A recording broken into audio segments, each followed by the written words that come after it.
Rokai, paminėjai tą pergalę 2-1 reguliariam sezone. Vienas iš tų rungtynių, turbūt vienas geriausių sezone. Po 2 pratęsimų buvo Lietkabelio pergalė, tai šiandien irgi kažko tokio būtų gerai tikėtis. Miniotas nugarą į krepšį prieš Deividą Sirvydį. Ūgio pranašumas. Ateina į pagalbą Dovis Bičkauskis, ištampyto gynybą ir Trejšonas Starmanas pila tritaškį iš dešinio atakos kampo. Sakyčiau, netgi Vilkai atrodė turėjo toj vietoj. Na ir neužtruko, kol Lietkabelis įrodė, kad tas 9 dienos nieko nepakeikė. Laisvi metimai, Vilkai nepadarė nei vienos komandinės pažangos, pasileido 4 laisvus metimus ir leidžia Lietkabeliui gerai pradėti rungtynes. Bet ir patys Wolves Twins Bet su 2 pataikytais tolimais šūviais dabar jau tik tai 1 taško skirtumu atsilieka nuo užtikrintai startavusio 7Bet Lietkabelio. Na, buvo tas klausimas, ar tai padės labiau jiems pailsėti, tai ilga pertrauka, ar kaip tik išmuš iš ritmo. Bent jau kol kas panevėžiečiai atrodo pasilgę krepšinio, čia jie gal net ir persistengė su papildomais perdavimais pastarosios atakos metu. Su rytų metu tai, sakė, tikrai nėra optimalios formos, toli gražu ir tikrai sunkiai dar vis jaučiasi ir laukia, kad pusiau vasaros, kada galės viską įsigydyti ir grįžti į formą. Iškart serbas pelno taškus baudos aikšteliai, dar kartą lygų. Ir dar viena graži šeimininkų ataka.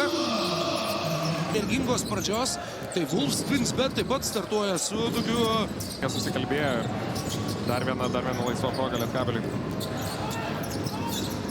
Žagaras taip pat pataiko iš toli.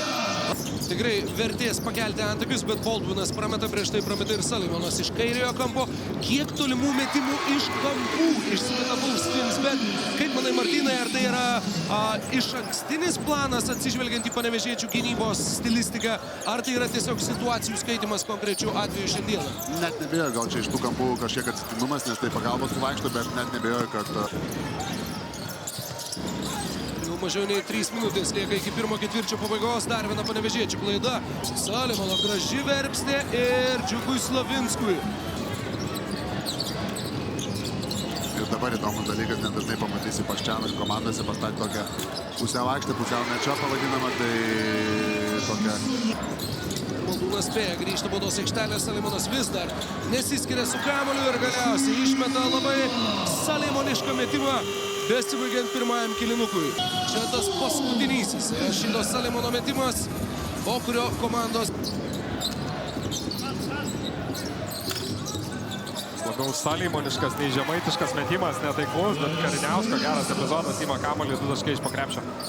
Kad aš kartais nuo karto pasakiau, kad jisai neforma, tai čia negali tik, nes visi tą patį sako. Kariniauskas. 3 taškai į Oreliko veidą ir Wolves Twins Bet ramiai susikrauna jau 9 taškų pranašumą, 32-23. Nelėtė čia Bičkauskį, leidžiasi per apačią gynėjas, erdvės, maždaug metras, 3 taškio metimas netaiklus. Ir greita Vilkų ataka, kurios smaigalyje Regimantas Miniotas. Dar sykį pro šalį meta iš toli, kol kas jis prametė abu du tolimus metimus. Salimonas suklaidinęs Maldūną, 5 prieš 4, puola šeimininkai, dar vienas tritaškis, šįkart Žemaitis ir grįžimų į gynybą turbūt prašo dar vienos vandens pertraukėlės, Wolves turint 8 taškų persvarą. Iš rankų porą kartų Salimonai, bet klaidos nėra. Kariniauskas daug gražų su Miniotu, būtent Minotą ir pasiekė, kamuolys sukasi per kairį petį, Miniotas pelno 2 taškus. O šiandieną pramest vieną 2 taškį, nors atrodo, kad...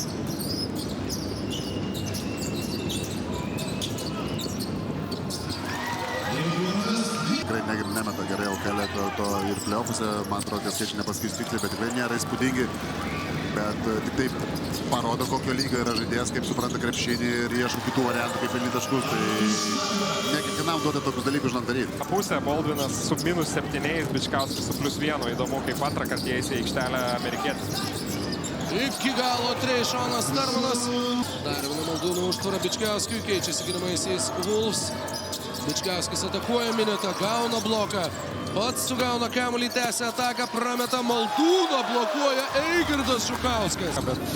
Eigirdas Žukauskas, puiku. Tai kažkaip tai tikrai pasigėdau to. Miniotas ir pats gali pridaryti problemų, gavęs kamuolį tiesiai po krepšių varžovų baudos aikštelėje. 2 prieš 2 aikštės krašte ir galiausiai pameta kamuolį Dovis Bičkauskis.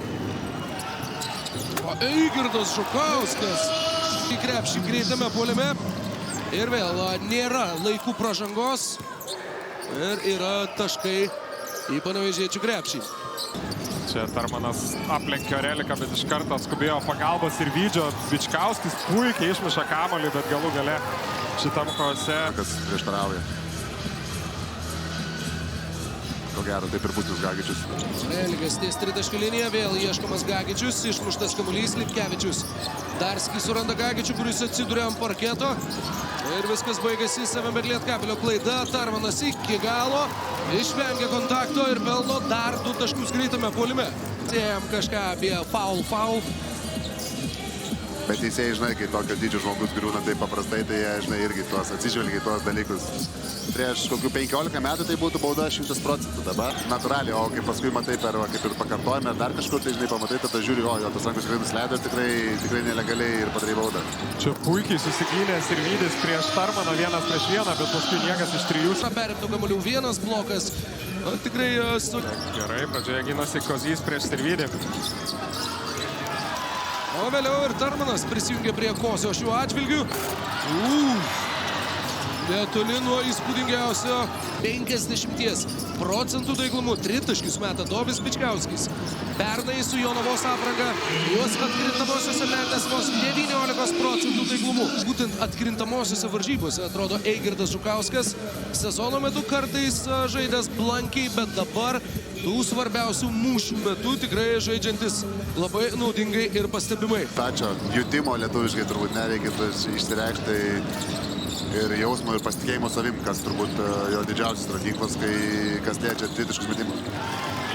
Atrodė, kad Vilkai šiaip kontroliuoja tos 3 kėlinius, bet pagal rezultatą ir pagal žaidimą atrodo, kad tas Lietkabelis yra pakankamai arti irgi. Tritaškis iš kampo. Beručka čia spėjo, tikrai spėjo. Kaip ir matom, iškart pick and roll atakuoja Gagičių Vilkai, o kitoj pusėje turėtų Gagičius centruoti. Rašydas Salimonas iškart. Gali būti, nes pačiam teko asmeniškai, kai žaidėm prieš parkį, jau buvo Panevėžį paklausti, kaip ten buvo, tai gerai. Nei vieno gero žodžio apie Vilnių ir apie Vilkus neišgirdau, tai kaip Boldvinas nežiūri į krepšį, sakykime, kai nežiūri į krepšį po kokių pirmų savo 10 rungtynių, tai nežinau, ar esu matęs, kad kas nors žaidėjas, tai esu matęs, kurie, žinai, nemėgsta mesti krepšį ir panašiai, kurie žaidimą, bet kad taip ten bijoti, reikėtų paieškoti, kas labiau bijo mesti krepšį negu...